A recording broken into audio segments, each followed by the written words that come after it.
Hello viewers and welcome back. I know you're probably asking yourself, what is on the menu for today? Well, I'm glad you asked because I have a steaming hot plate of tool repair video. Mwah! Très magnifique. Bon appetit. Enjoy.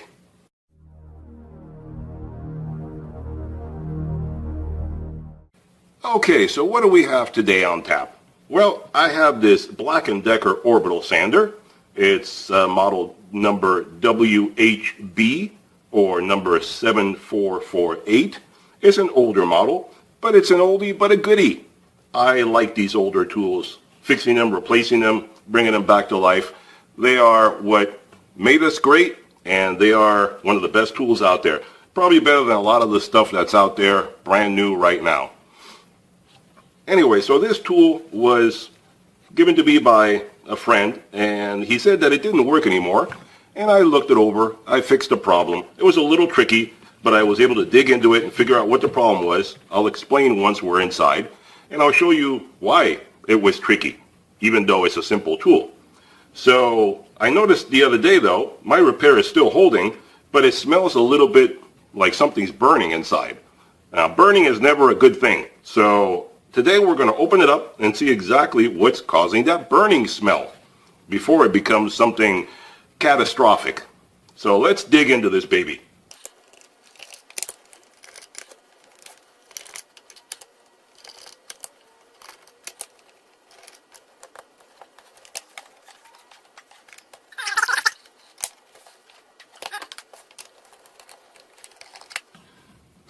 This one is stripped out, so I'm going to definitely have to put a new screw in there. Remind me, don't let me forget. Alright, let's take this apart here, gingerly. All the screws fall out, but at least we're ready for that. Put them here. And as you can see, this tool has been used. It is not a brand new tool. It's gotten its good wear and tear over the years. A bit dirty and dusty inside. Another screw. So you can see here, it's a very simple tool. There's not much to it, not like the new tools that have a lot of electronics. This is a very simple tool. Power comes in, goes to a switch. The switch sends the power to the motor. It spins around, moves this unevenly weighted surface down here, platen or whatever you want to call it, and that causes this surface to vibrate back and forth and in a random motion all over the place, so you don't get any uneven scratches on the surface that you're sanding. Again, very simple design. No computer chips, no circuitry, no circuit boards, nothing funny out of the ordinary. So what happened to this little guy is that, whoa, be careful there. And this comes out very easily. You can see, very simple assembly. This little motor connected to the switch, very, very simple assembly. I don't want to drop it. Very simple device. So what happened was, let me get this out of the way. Like I said, it was a little tricky to try to figure out because I looked for all the normal things that would go bad on this, like the carbons or the switch being bad, and all those were fine. There's nothing else really to fail. But what I didn't notice at the time, which I did figure out later, was, let me see if I can position this for you. See how, let me put this way. See how the windings come out of here and they go to these posts right here. This is where the carbons are set up. One of these had actually broken off. This little wire that is like thin like a piece of hair is really, really a tiny strand because there's miles of windings in here. And these have to be as thin as a strand of hair. One of these actually broke. And you can see right here the repair that I made. I took a piece of wire and I tied it onto there. And I took the wire that was coming up from the winding. Let me angle this for you. I took the wire that was coming up from the winding and I added another piece of wire in there, right there so that I could continue to keep it working, because the wire had broken off, and trying to connect another wire to the winding in here somewhere is almost impossible. Once you start messing with this winding, it'll just fall apart. It's very brittle. It has not much of a chance of being tinkered around with and working. So I had to make this work by just adding another piece of wire to it, and that's what I did. And it seemed to be working just fine. So why is it smelling like it's burning? That's what we need to figure out today. Let's see if I can show you from this angle. You can see right here the repair that I made. Right there, you can see. And that's something that you guys, if you ever have this situation, you can do as well. Take a simple strand of wire, tie it around the other wire, and make it work. That's how you do it. So, let's see what we do here. Something's burning. What is it that's burning? I'm going to figure that out. Alrighty, so I've examined this a little bit now, and after looking at it for a little bit, I don't see anything that would be causing the burning smell. The only possibilities would be maybe the carbons were a little bit out of alignment with the head part here. I don't know what it's called. You electrical guys out there can let me know what this is called. This is just to keep it from, allow it to spin inside the case here. This just holds it in place, so this is not that important for the functioning of the motor. But put that aside. The carbons may have been out of alignment, causing a little bit of burning on here. I want to clean that off a little bit. I don't think the repair that I did had anything to do with it, because it is still holding, so that is not the issue. What I'm going to do now, since I have it torn apart already, is I'm going to solder this in place to make it a more secure connection. One thing I did find, looking around in here, which I don't know if I missed it last time or just ignored it, but you can see somebody's been in here before me, and they did not a very good job. There's some choice words I could use about this, but it's not a very good job. Apparently, something happened here where the wire went bad, rubbed through something, they cut it off, and they used common household wire, and they didn't even take the effort to separate out the wire. You can see here, let me take this off. I'll break that off. You can see where they took common household electrical wire. You see the two wires there, and this is really, really thin wire. And they crimped it together here at the beginning to join it to the original power cord of the sander here. And then they soldered it here at the other part together. Why didn't they just use one strand and get rid of the second one? There's no need to have two strands here, both delivering the power. It's just mind-boggling. I don't know why they did this, but I'm going to undo this, unsolder this part here, create a new connection. I have some wire here, which is about the same gauge as this one. And I could undo this part here and just reconnect it from here, recrimp it, and be done with it. But I think I don't want to start cutting back and limiting the amount of wire that I have going into here, because then I would have to undo this altogether, pull it back, and give myself more wire. I don't know. If I have to in the future, I may do so. Right now, I think I'm just going to solder a new piece right here, solder it to the connector here, and that should be good enough to keep this going for many more years. I mean, it's lasted this long with this ridiculous contraption that somebody put in here. So this is not the reason it stopped working. It was still working with this in it. The reason it stopped working, like I said, was that the wire came off of this right here. It basically broke. It broke up here where the post is, and it was just dangling there. So obviously no connection from the windings to the post, no power, no worky. So I just ran another wire from the post down to what was left of the wire and twisted it around and held it in place. Works great. Very, very simple device. So let's solder these together.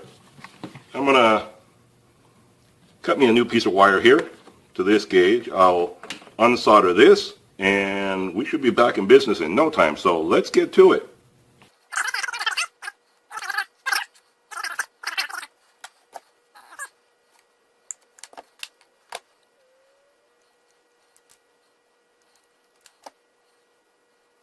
Wow, because the original one was crimped in place. The original one was crimped in place. You can see this is the original. It's crimped on there, and then they soldered onto there. So I have to break that free. And it looks like they twisted it around that, making it even harder to undo. And I'm trying to salvage that so I can keep the original crimp and not have to redo it. If I can't do it, I can't, but I'm going to try to save that. Just makes it easier. Let's see if I can heat it up and pull it at the same time. See if that can do.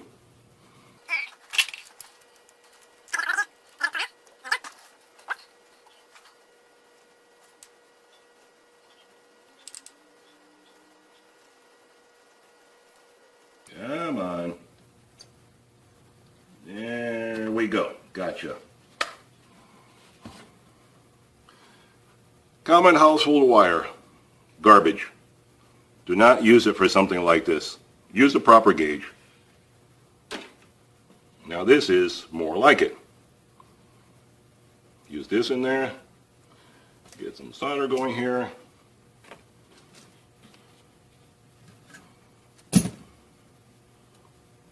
Now this has a good enough crimp on there. Actually, I'm going to open this up a little more.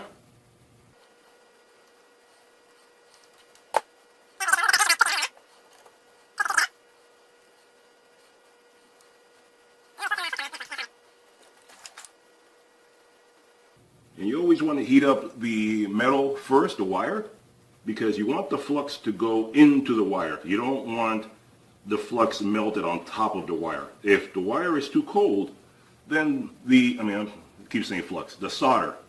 I could flux this if I wanted to, but it doesn't really seem necessary. If it doesn't want to flow, then I'll use some flux on it. But you want to heat up the wire so that the solder will go into the wire and not just melt the solder on top of the wire.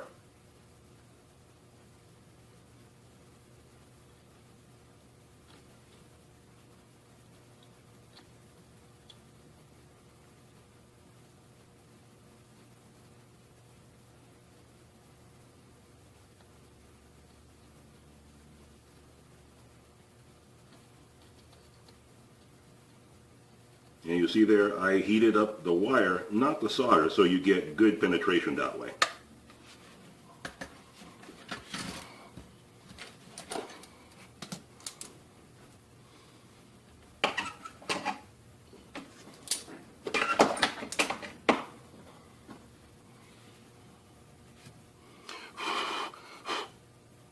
There you go. That's good and ready to go. Crimp that back into there. Let me just nip a little piece off of this. Doesn't need to be this long.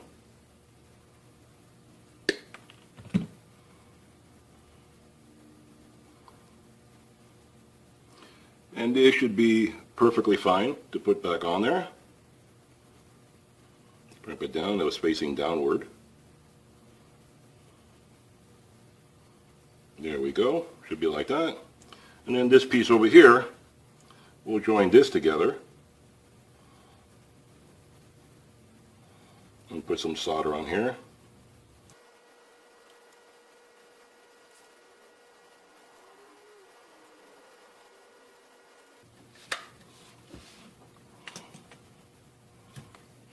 Ooh, nice and warm. And I don't know how well you can see that, but we have nice penetration all the way through. There you go. Nice penetration all the way through the wire there. The Harbor Freight gun does a pretty good job. I like it. See, I don't just review tools, I actually use them.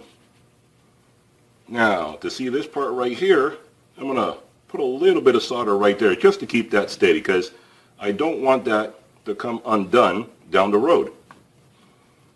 So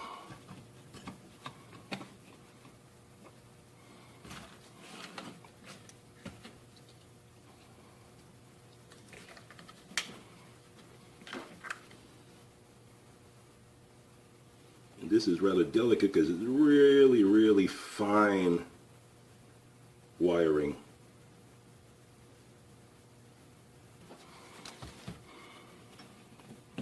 Let me see how that came out.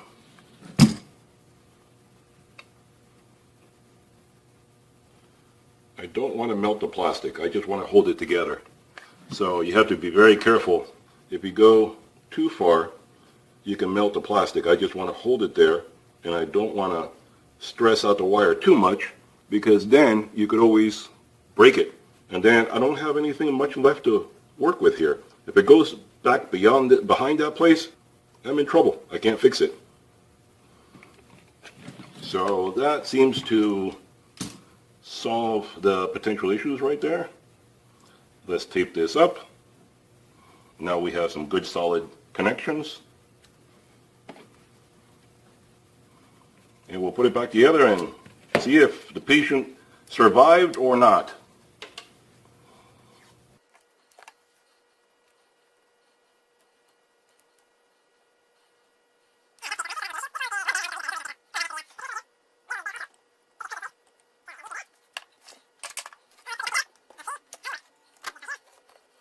And the reason I didn't see that broken part the first time around is because, as you notice now, as I'm reassembling it, this is the back part of it where it goes into the case.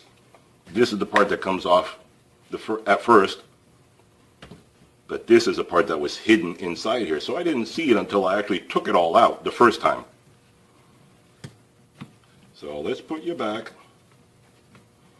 and let me align the carbons first.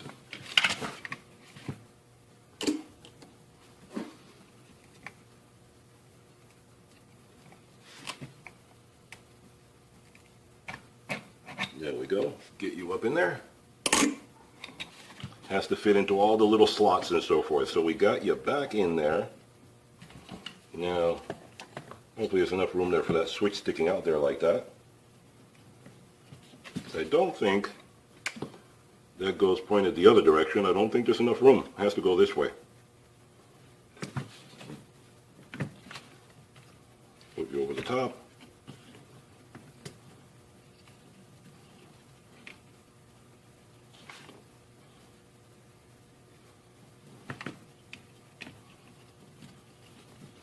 And somebody just kind of smashed it in there, but let's see. Put you all back.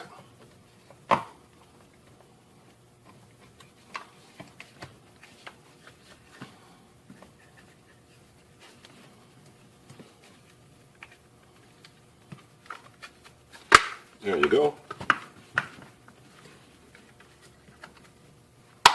There you go.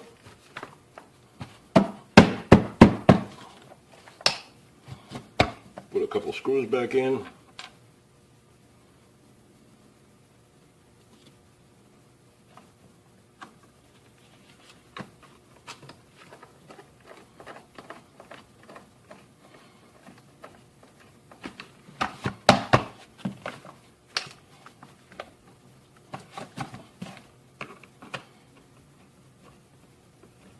Wait a minute, is that the bad one? I think I grabbed the bad one. Oh no. We don't definitely don't want that guy in there.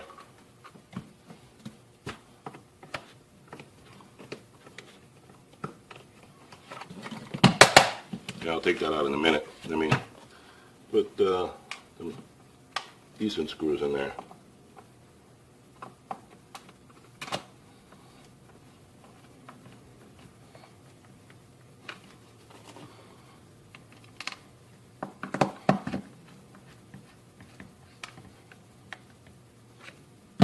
Alright. Proof is in the pudding. Let's see what she does. And will she blow up? Will it work? Will it let out the smoke? Let's find out.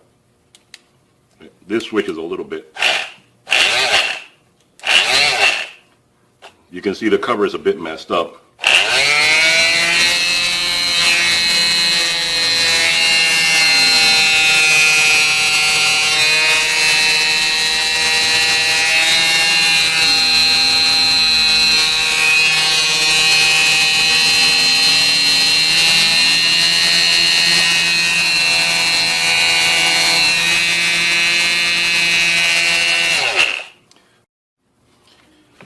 Okay, everybody, so we're pretty much done with this. I took it apart off camera to not bore you guys too much, and I took apart the switch, the little rubber boot that it has on the switch, which is pretty much useless at this point. It was cracked and broken and preventing me from actually using the switch, flipping it back and forth, since it would create resistance and not allow my finger to push it in the correct direction. So that was causing problems turning it on and off. So getting rid of this, which is worthless at this stage, and took it apart and put it all back together. Now the switch is exposed. Yes, this is a problem in a very dusty environment, which is what this machine creates, a lot of dust. But it's an old machine.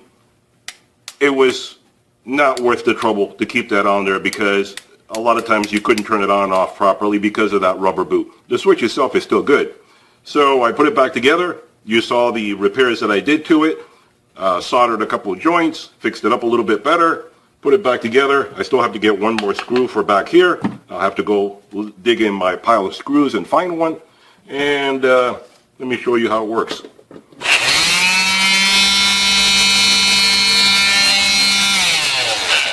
Now you can see that sounds pretty darn strong for such an old tool that's been beat up and used and abused and still works.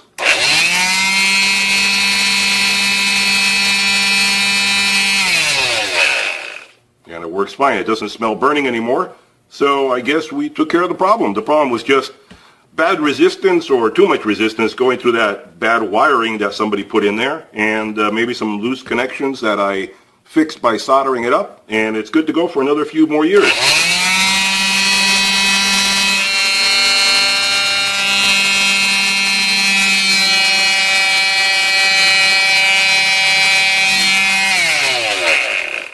So it's good as new.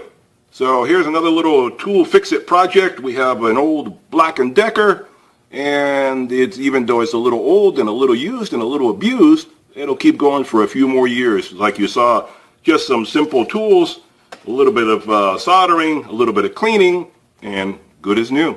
Hope you enjoyed the video. Hope it helped you out in some way. If you have one of these or any older machine, they're pretty much built the same internally. Now you saw what's inside there. You can tear it apart yourself and dig into it and fix it for yourself and keep it going. A sander like this is anywhere from $30 at Harbor Freight to, I don't know, $150 if you get a DeWalt or something fancy like that. Makita, any one of those. Milwaukee, all of those are going to be way more pricey. This little fella can keep on going and sanding tables and whatever else you throw at it for quite a few more years. So like, subscribe, and hopefully I'll see you on the next video. Talk to you soon. Bye for now.